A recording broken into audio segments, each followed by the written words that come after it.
Fear. It's always there, isn't it? Lurking at the edges, whispering, you cannot.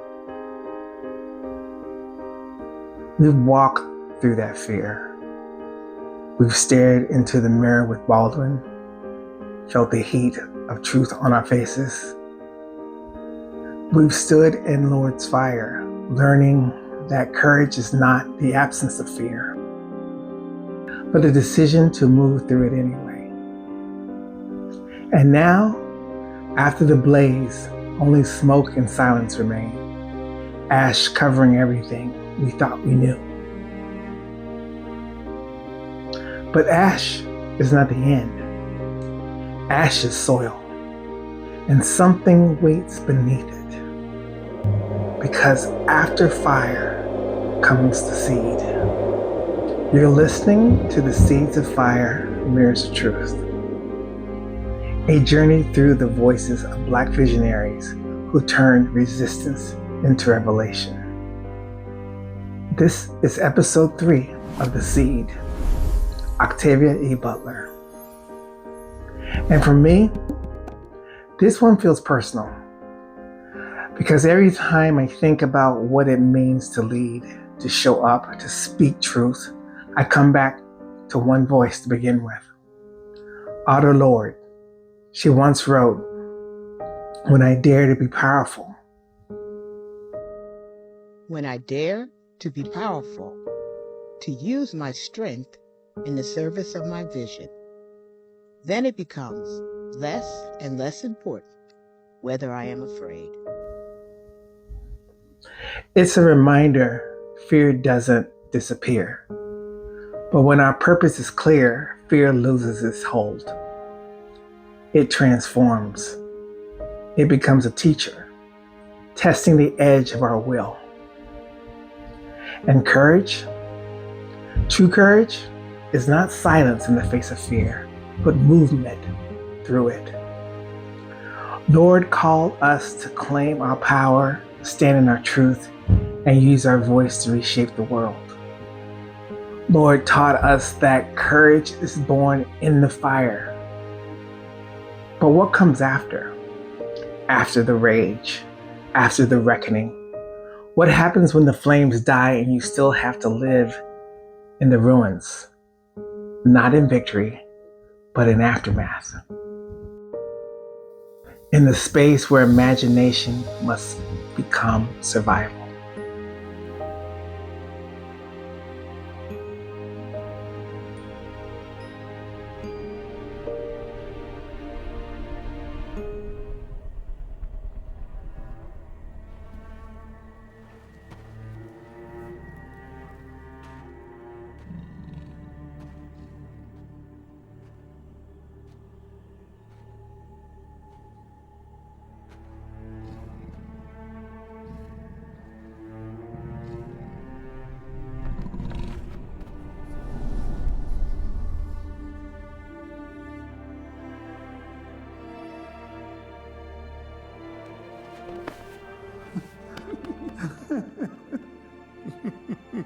Baba, nyana wam.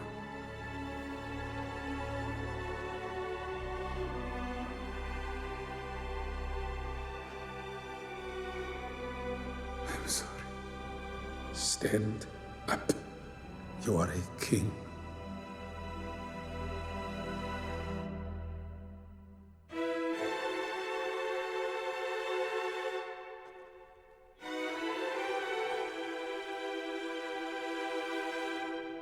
Into enekukhathazayo nyana.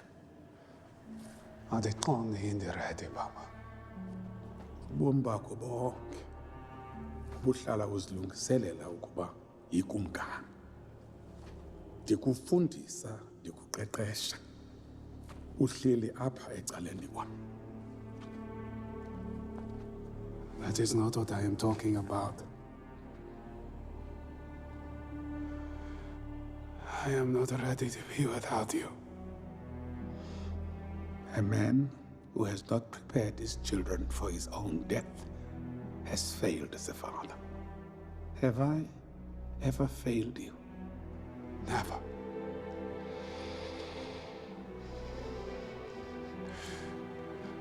tell me how to best protect Wakanda.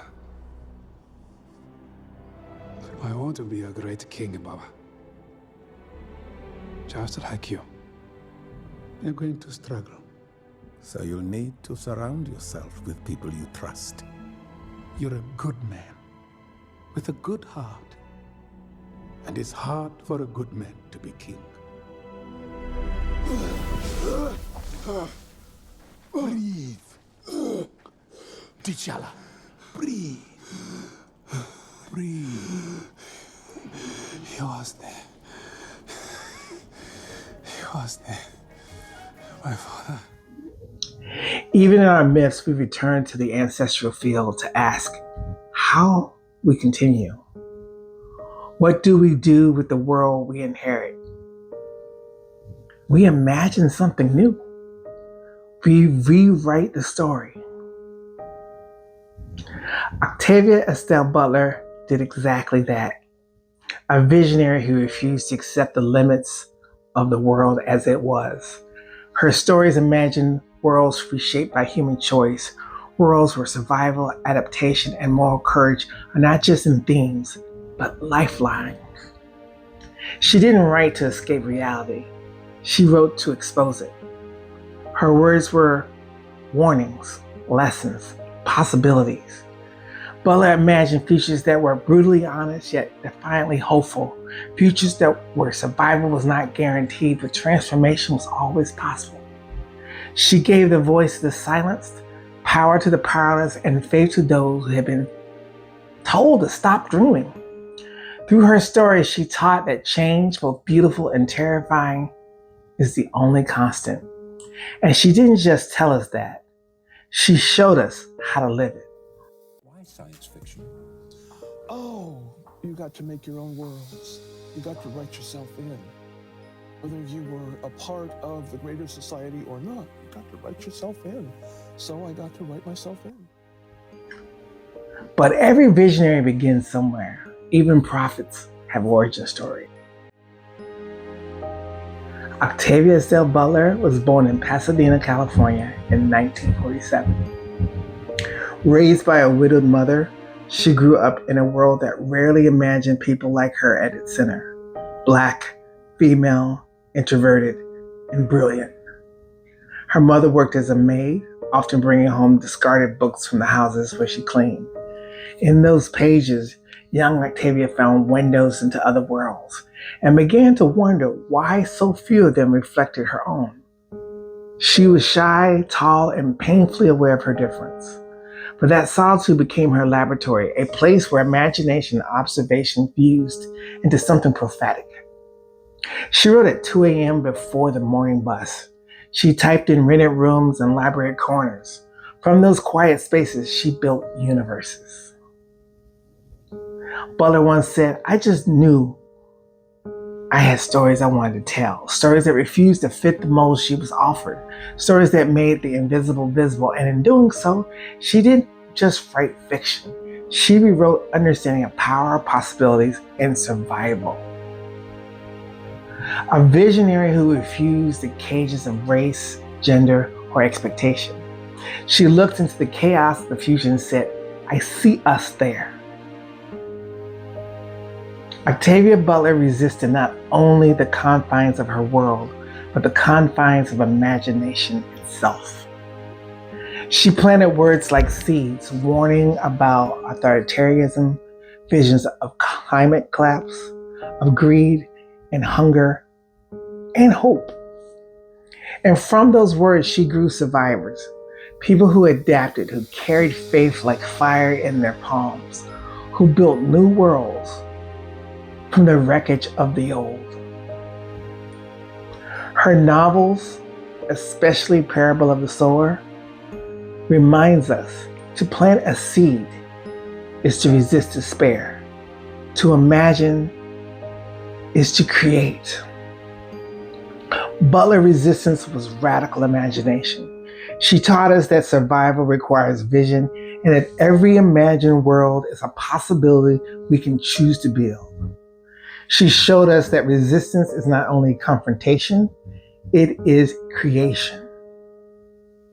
In Parable of a Sower, her protagonist, Lauren Olamina, faces a world unraveled by chaos, where communities crumble, resources dwindle, and fear is everywhere. The neighborhood wall is our protector. It keeps out the poor, the thieves, the murderers, the hungry.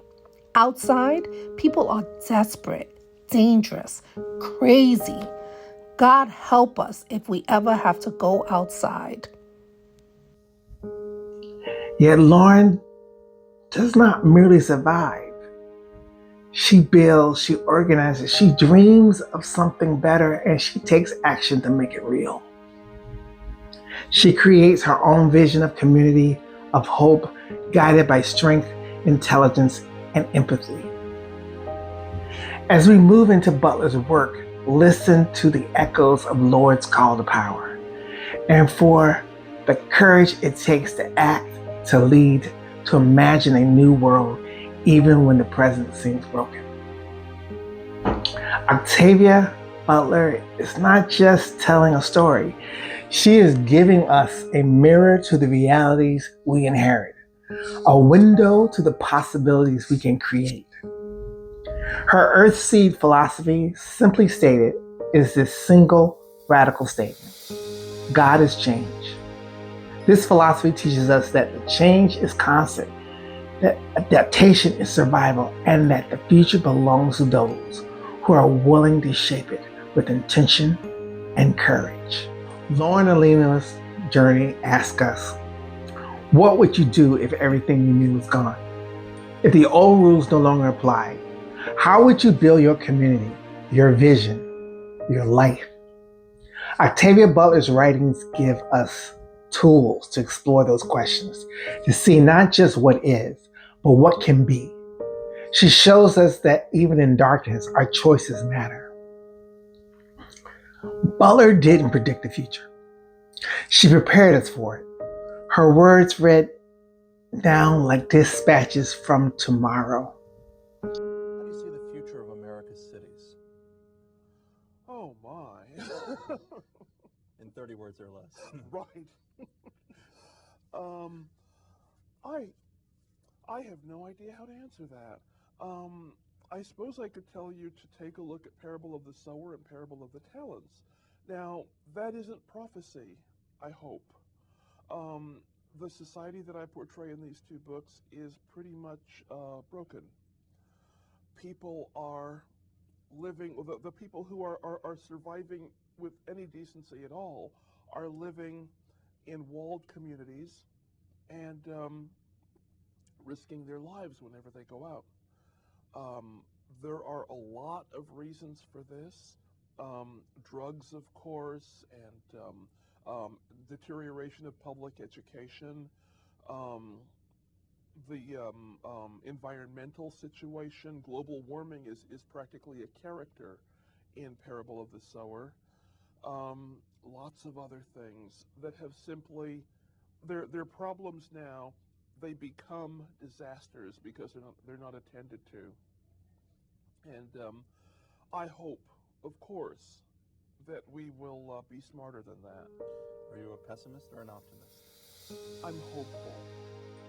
In Parable of a Sower, a world undone by greed, inequality, and climate crisis feels uncomfortably familiar. Olamina's creed, God is change, is not just theology, it's strategy. It's the courage to evolve when everything stable falls apart. Or does it make you pessimistic about life? Than we have. Because there have been times when we have done better. Yeah. You know, I mentioned the space race, but I don't know that we will. I know that I want us to do better. I want us to focus on other things than, well, for instance, I've been complaining about the number of would-be leaders who seem to be willing to sacrifice half their country if they can just rule over the rest. I mean, we seem to have had, since the end of the Cold War, too many people like that. Like, give an example. Oh, this man who was just recently killed in Sierra Leone. Yes. The man who is in charge of what's left of Yugoslavia. Milosevic. Mm-hmm.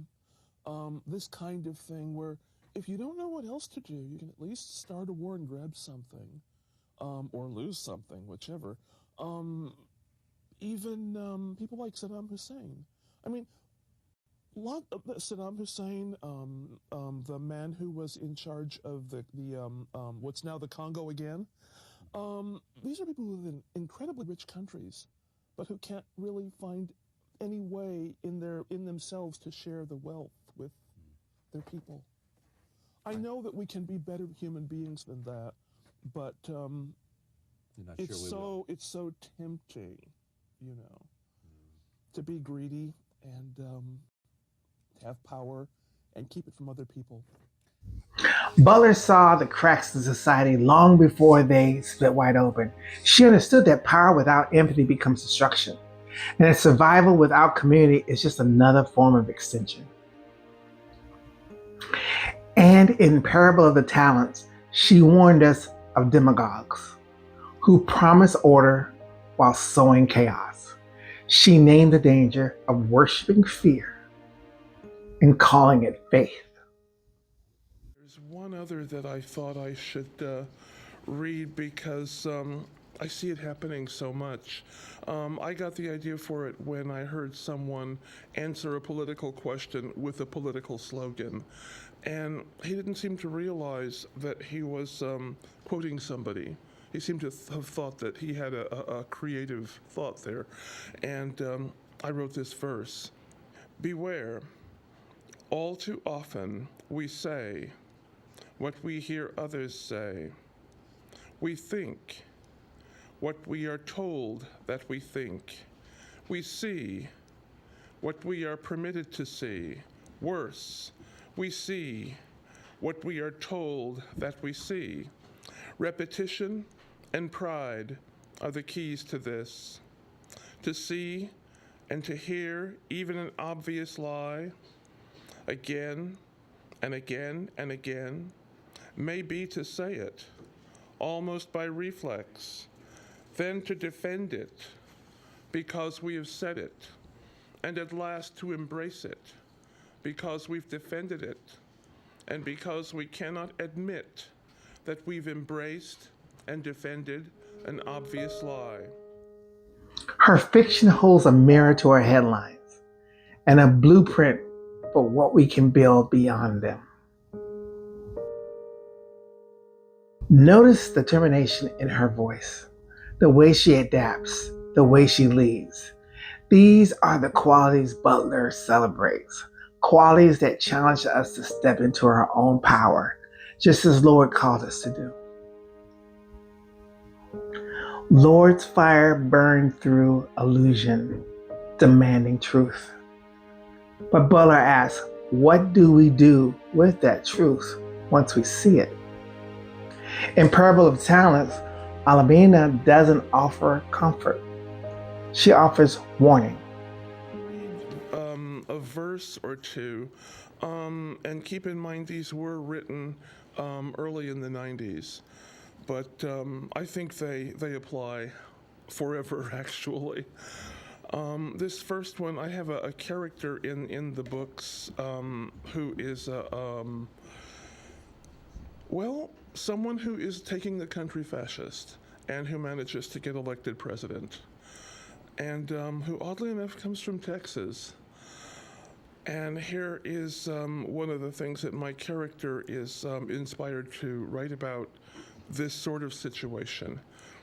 She says, choose your leaders with wisdom and forethought. To be led by a coward is to be controlled by all that the coward fears.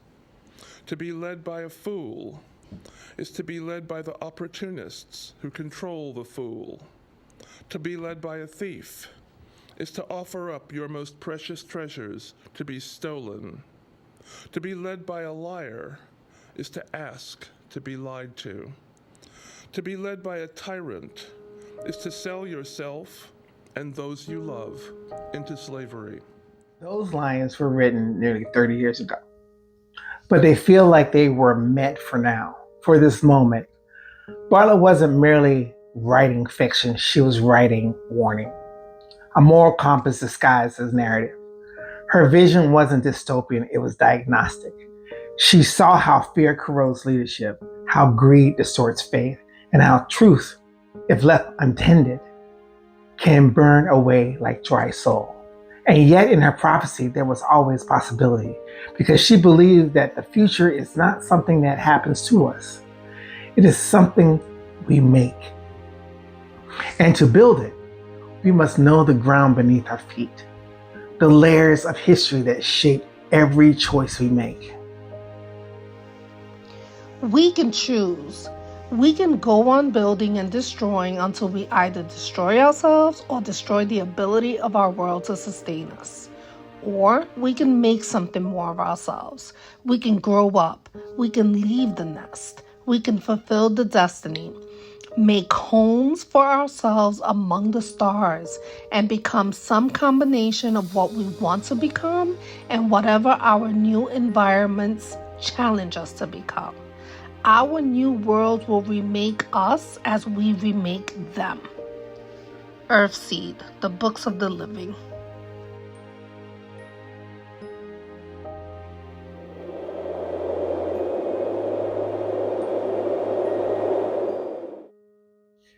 In Kindred, Butler follows Dana, a Black writer celebrating her 26th birthday in the 1970s, when she is suddenly and involuntarily pulled back through time into the brutal past of the antebellum South of the early 1800s, where she saves a young white boy named Rufus from drowning.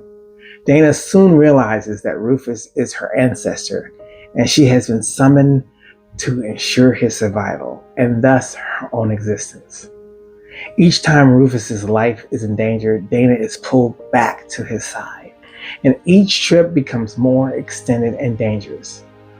While there, she must navigate the brutal realities of slavery, including violence, whippings, and rape.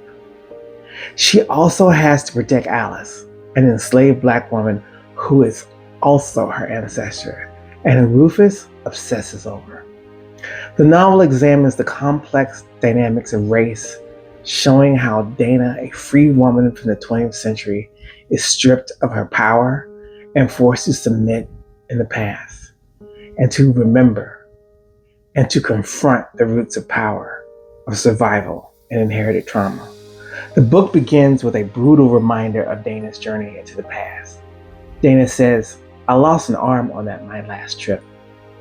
In an interview, Butler stated that the meaning of the amputation is clear enough. I couldn't really let her come all the way back. I couldn't let her return to what she was. I couldn't let her come back whole, and that, I think, really symbolizes her not coming back whole. Antebellum slavery didn't leave people quite whole.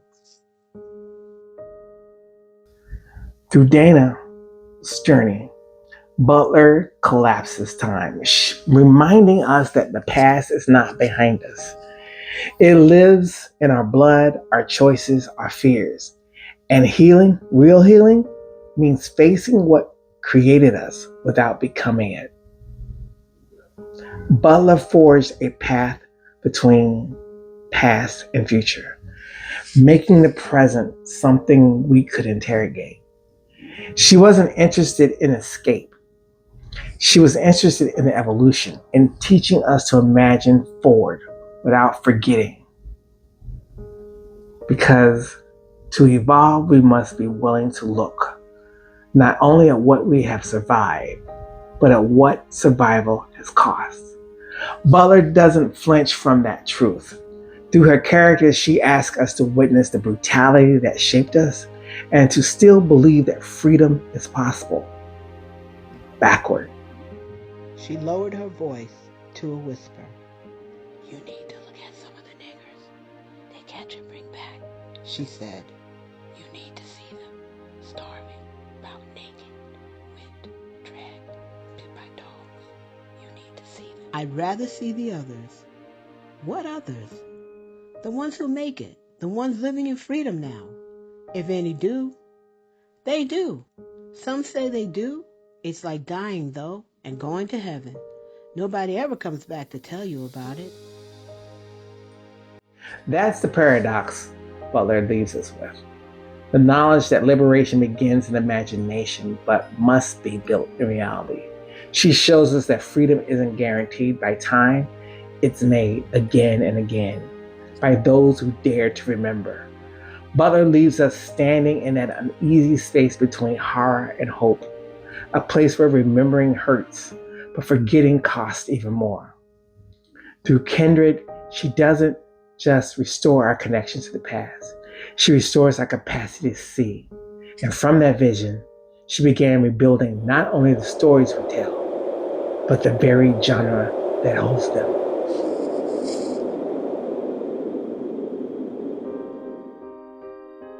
Her legacy and the genre she built began with one question.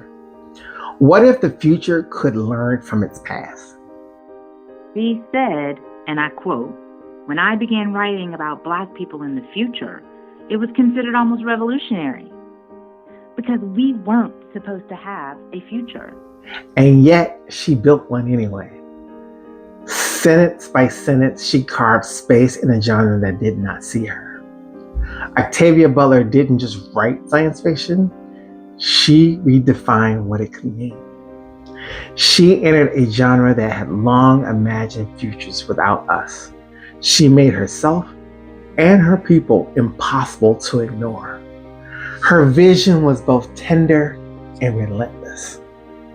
To make the speculative deeply human and to make the human unavoidably political. In her hands, science fiction stopped being an escape from reality and became a rehearsal for it. A place to test the edges of who we are and who we might become. She built worlds that refused to look away, worlds where empathy was evolution, where leadership required courage, and where survival was never solitary. Butler didn't just inherit the genre, she reclaimed it, bending it toward justice, possibility, and the audacity of change. Butler understood that storytelling is not neutral. It is power. The power to reveal what's broken, to reimagine what's possible, and to remind us that survival in every age depends on community. Why science fiction? Because there are no closed doors, no walls. I mean, the only rule is if you use science, you should use it accurately. You can look at, examine, play with anything, absolutely anything. Are you surprised that you became a writer? Oh, no. No, I think I had one choice. Well, two choices. I could become a writer or I could die really young. And that would Because make there wasn't anything else that I wanted. So I mean, if you had could to not be have been a writer, you would have said to the gods, "Take me now," because I have no reason to I probably would have done exist. something stupid, and that's what would have happened.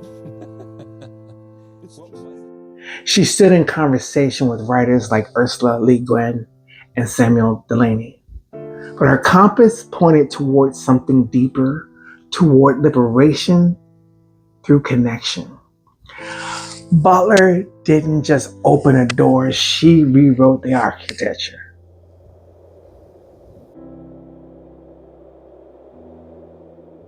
Baldwin made us see. Lord made us feel. Butler makes us build. Each one left us tools, the mirror, the fire, and the seed. Together, they form a lineage of resistance, truth, courage, creation. They remind us that revolution is not only protest, it is design. It is radical act of imagining ourselves whole. Because resistance is not just refusal, it is the decision to begin again. Ask yourself, what lies have you inherited that still grow in your roots? What fire are you afraid to carry? What seeds are you planting for a future you may never see? Resistance is not only what we do, it is how we see, how we love, how we imagine beyond what we've been told is possible. The mirror challenges us to face what we rather avoid. The fire demands that we no longer remain silent.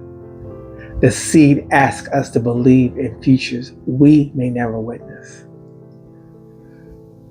From the mirror to the fire to the seed. This has been our journey of resistance. Baldwin asks us to see. Lord dared us to ignite. Butler invites us to grow. But before we close this chapter, remember, Butler never ended with despair. Her stories always left something living in the soil, a seed, an idea, a possibility, because she knew the world we inherit is not fixed. It is waiting for hands willing to shape it, for hearts brave enough to imagine it anew. On these, this long-term, expansive, just energy-consuming, family of projects that it'll probably keep us from wiping each other out here on Earth. And in the end, we'll go someplace else. Does this life that you have had and what you've achieved and the way where you came from make you optimistic about life? The fact that you have had the journey that you have had? Or does it make you pessimistic about life because, I'm not sure whether I'm optimistic or pessimistic. I know that we can do better than we have. Because there have been times when we have done better. I mentioned the space race, but I don't know that we will. A call to shape the world rather than be shaped by it. And in that call lies a truth every leader must face. Growth is not born of comfort, but of courage. Butler's legacy teaches us that leadership isn't domination, it's design. The conscious crafting of conditions where others can imagine, build, and belong.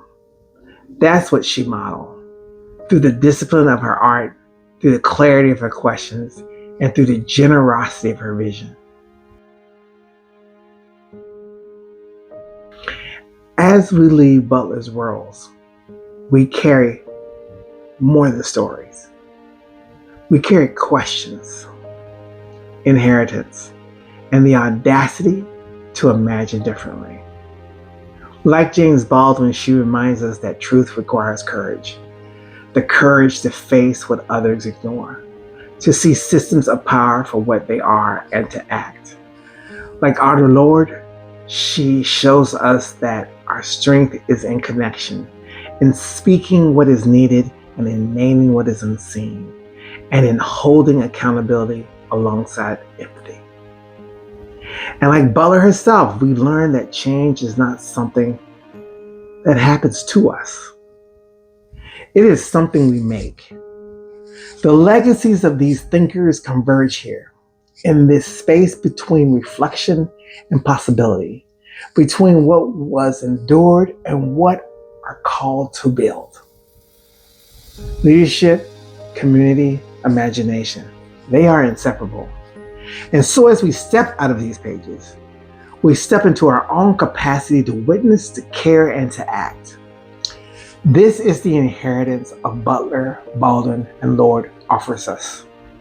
The permission and the responsibility to imagine forward without forgetting backward. What you've heard is not a history lesson. It is a map, a mirror, a prayer. These voices did not write to be remembered. They wrote so we would not forget ourselves. They remind us that power is cultivated, word by word, act by act, seed by seed. So when the world tells you it cannot be changed, remember her words. All that you touch, you change.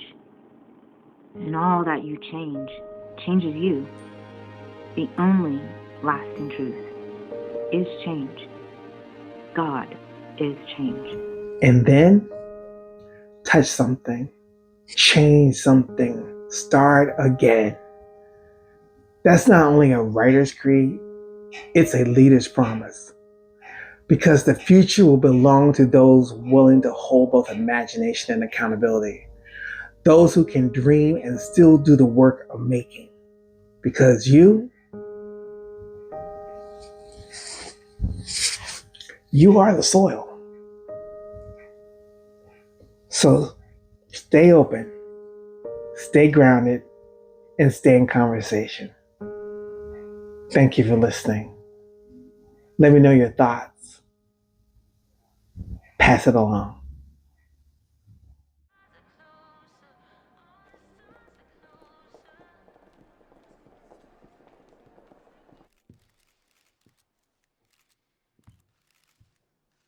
My name is King T'Challa, son of King T'Chaka.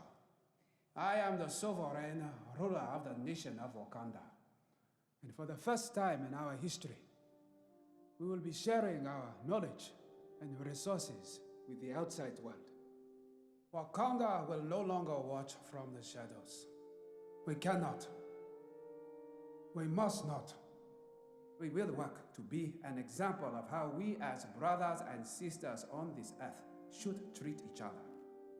Now more than ever, the illusions of division threaten our very existence. We all know the truth. More connects us than separates us. But in times of crisis, the wise build bridges, while the foolish build barriers. We must find a way to look after one another as if we were one single tribe. With all due respect, King T'Challa, what can a nation of farmers have to offer the rest of the world?